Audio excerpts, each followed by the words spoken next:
sefalar getirdiniz diyoruz.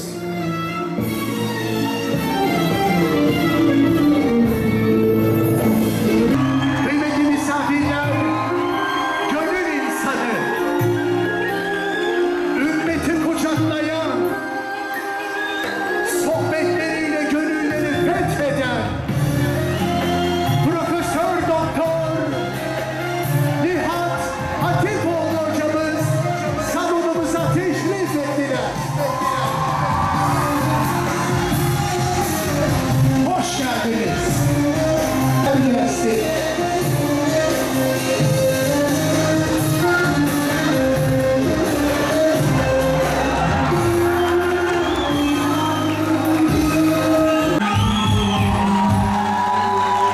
Sayın hocam hoş geldiniz, sefalar getirdiniz.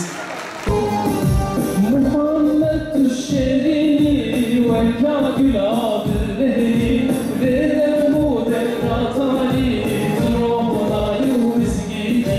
Muhammed düşerini ve kâgül abileri ve devmu devratali drohuna yuvizgini.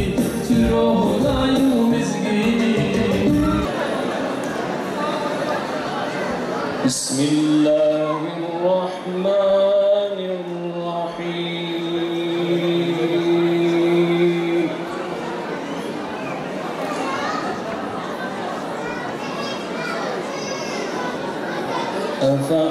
أفأصفاكم ربكم بالبنين واتخذ من الملائكة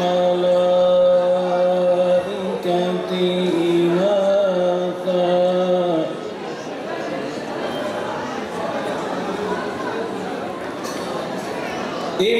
إنكم لتقولون قولا عظيما وتعالى عما يقولون علوا كبيرا صدق الله العظيم.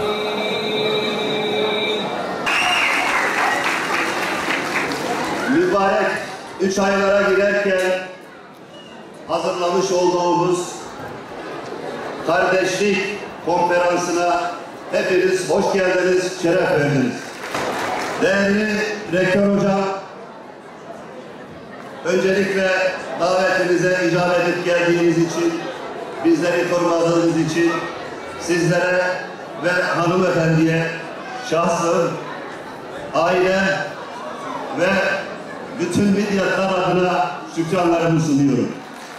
Değerli hocam, sevgili misafirler, Diller ve Dinler Kenti Midyat'ta değerli hocam Nihat Hatipoğlu'nu ağırlamaktan büyük bir memnuniyet duyuyorum. Ben sözlerimi fazla uzatmak istemiyorum. Bu konferansın gerçekleşmesinde emeği geçen gerek hocamın ekibi ve gerekse belediye personeline de huzurlarınızda teşekkür ediyorum. Ve sizleri çok değerli hocam Nihat Hatipoğlu'yla baş başa bırakıyorum. Allah'a emanet olun, sağ olun, var olun.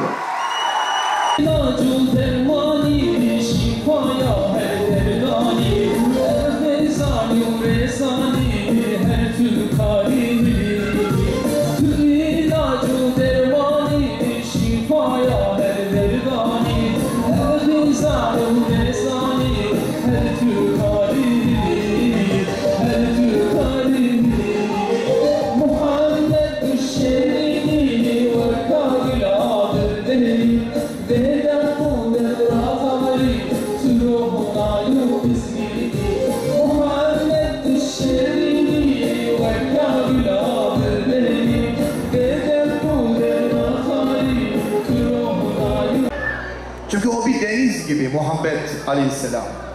Bir deniz, okyanus gibi. Dünyanın bütün kalemleri, dünyanın bütün kağıtları bir araya gelse, sevgiliyi anlatsalar, aşkın menbaını anlatsalar, bir okyanustan bir damla bile sunamazlar. Yeryüzünün gördüğü ve görebileceği en büyük insan, yeryüzünün şahit olduğu olamayacağı en büyük lider Muhammed Aleyhisselam. Şimdi biz onu tanıyoruz ve onu biliyoruz. Ama bir şey söyleyeyim sevgili dostlar, Midyat'ımızın güzel insanları, Batı aleminde de Hazreti Muhammed'i keşfetmeye başladılar. Değişmez.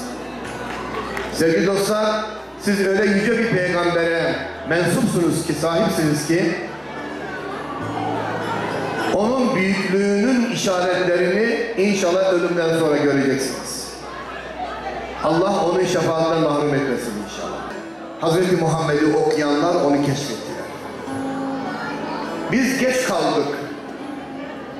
Biz peygamberi iman ettik ama peygamberin insani yönünü, tabuları yıkışını, Hazreti Peygamberi bir kahraman gibi sadece sayfalara kilitlenmiş bir peygamber gibi gördük.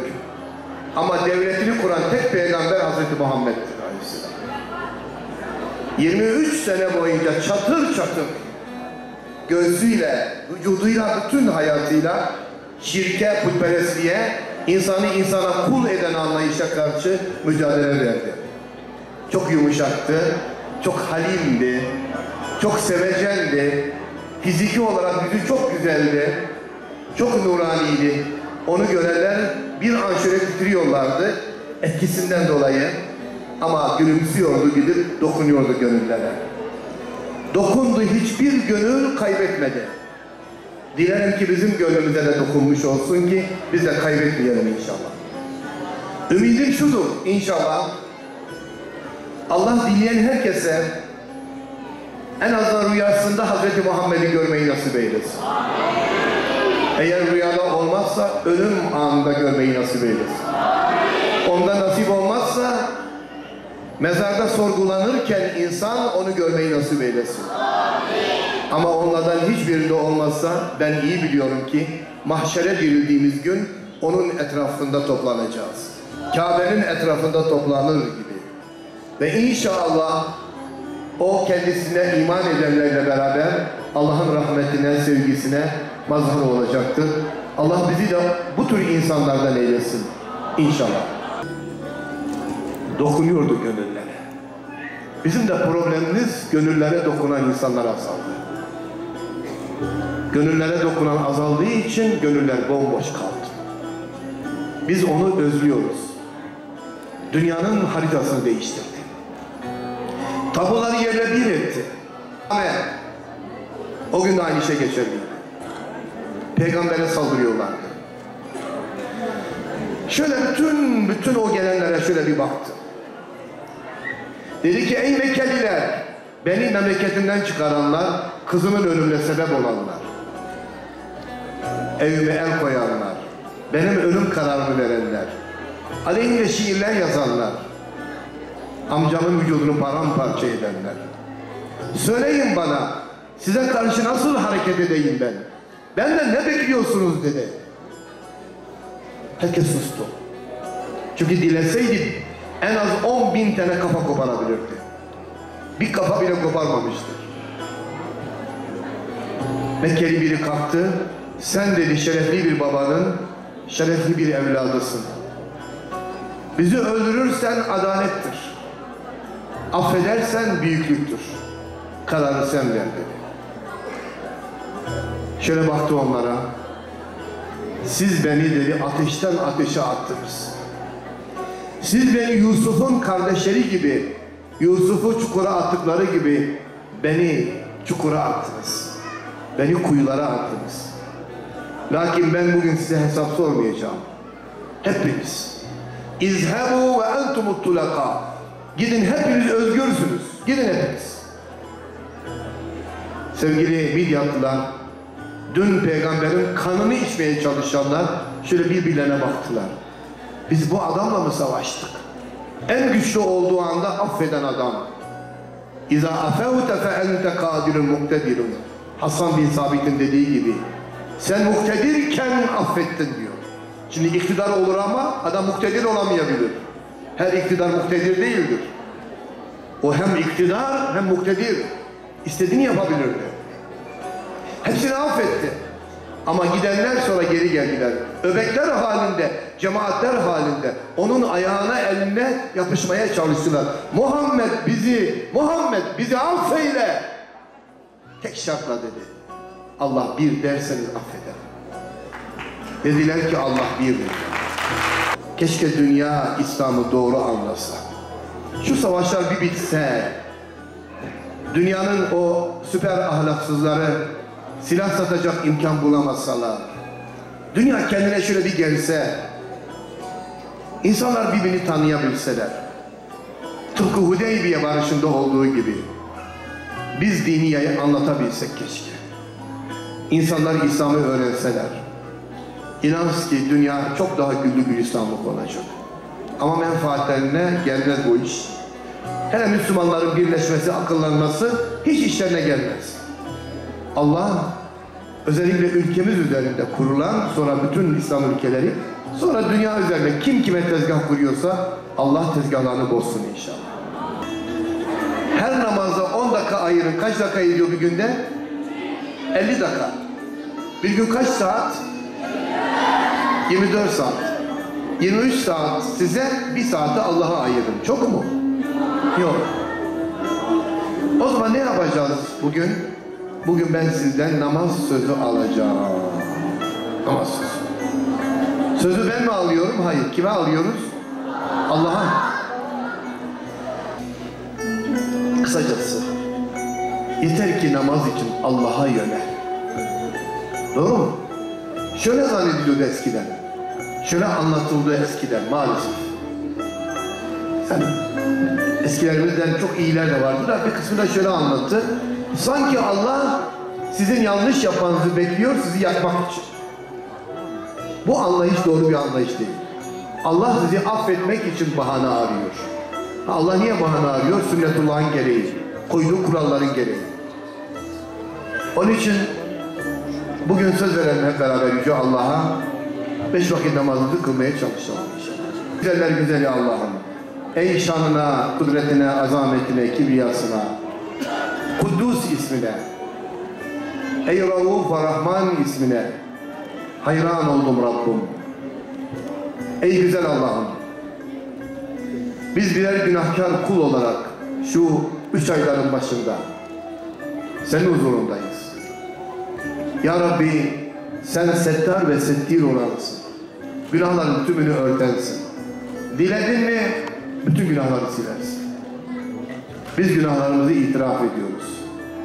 Keşke hiç günah işlemeseydik. Ergenlik çağına geldiğimiz günden bu yana işlediğimiz bütün günahlardan pişmanız. Ya Rabbi, sen o kadar rahimsin ki seni inkar edene bile veriyorsun. Nefes veriyorsun. Sağlık veriyorsun. Sen o kadar cömertsin ki ya Rabbi, sana kötü söz söyleyene bile kapıları açıyorsun. Çünkü insan aciz, sen ise ikramı bol olanısın. Sen Allah'sın. Kurbanım olayım sana. Azametin, kibriyan hakkı için bizi dünya ve ahiretin bütün korkularından emin eyle ya Rabbi. Evlatlarımızı iyi birer Müslüman eyle ya Rabbi. Onlara sağlık, iman nasip eyle ya Rabbi. Hastalarımıza şifa nasip eyle ya Rabbi. Dertlerimize deva nasip eyle ya Rabbi. Borçlarımıza eda nasip eyle ya Rabbi. Evlerinden buraya gelen ve adım atan her kardeşimizin attığı her adım için ona rahmet eyle ya Rabbi. Ölmüş baba annelerimize cennet nasip eyle ya Rabbi. Yaşıyorlarsa hayırlı ömür nasip eyle ya Rabbi. Ya Rabbi, dilimize gelip söyleyemediğimiz ne korku varsa, dilimize gelip söyleyemediğimiz ne ümidimiz varsa tümünde gönlümüze razı eyle ya Rabbi. Ya Rabbi, bugün inşallah yeni bir yaprak açacağız. Kılmayanlar tövbe edip başlayacak. Kılanlar daha da yıkılacak. 5 vakit namaz için sana söz veriyoruz ya Rabbi. Çünkü bütün duaların merkezi sensin. Biz bir adım attık, adımımızı güçlendir ya Rabbi. Amin. 5 vakit namaz için söz alacağız. Hazır mıyız? Evet, Midyat hazır. Allah'la ahdini yenilemeye, Allah'a verdiği sözü yeniden tekrar etmeye Midyat hazır. Midyat'ın güzel yüreklileri hazır. Hep beraber. Bir 5 vakit namaz sözü için söz Allah'a veriliyor. Bismillah, Bismillah, Bismillah. 5 vakit namaz için, elinizden geldiği kadarınca kılabilmek için. Söz mü? Bismillah. Söz mü? 3 Allah'ın hakkı demişler. 2 oldu. Bir daha inşallah. Söz mü? Allah hepinizden ebeden razı olsun.